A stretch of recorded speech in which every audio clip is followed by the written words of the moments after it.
Skaitmeninės mokymo priemonės praturtina šiuolaikinį ugdymo turinį ir dirbant su mokymo priemonėmis yra lengviau perteikiamas ugdymo turinys.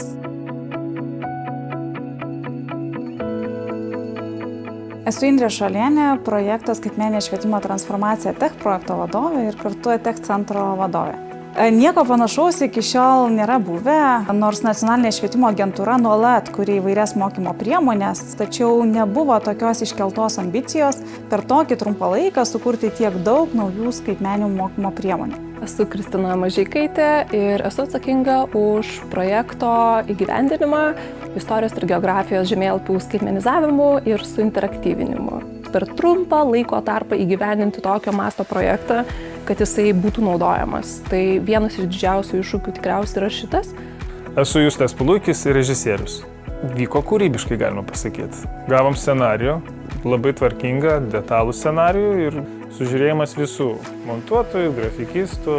Priemonės kūrime išties dalyvauja didelis kiekis žmonių, ekspertų, kūrėjai, mokytojai, inovatoriai, programuotojai, skaitmenintojai, kurie skaitmenina sukurtą produktą.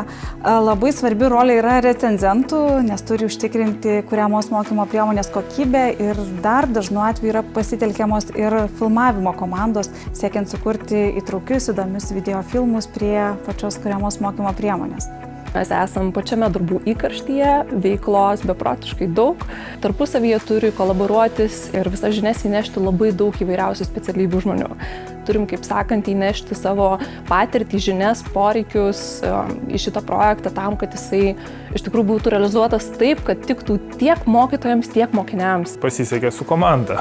Tiesiog tikrai profesionalus ir nemaža komanda, nes turėjau 3 montuotojus ir 2 grafiko dizainerius.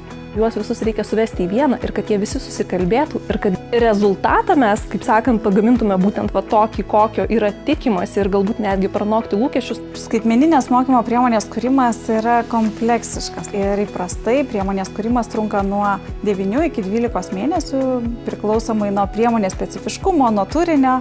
Na ir plus reikėtų įsivertinti pasiruošimą patį, techninių specifikacijų rengimą, konsultacijų vykdymą. Be abejo, mūsų komanda deda visas pastangas, kad šis procesas truktų kuo trumpiau.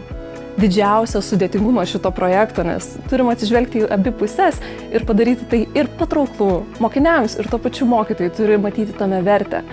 Dėl to jis yra gan kompleksiškas ir tikrai daug pamąstymo reikalaujantis kiekvieną dieną. Kai tu ko nors nemoki, tu ieškai YouTube.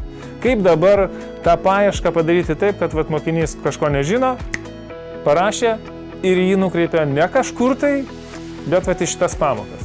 Tokio tipo uždavinys, kaip išspręsti. Sėdi klasėje mokinys, jis pats nori kažką susirasti. Hop, ir jau keliauja tenai.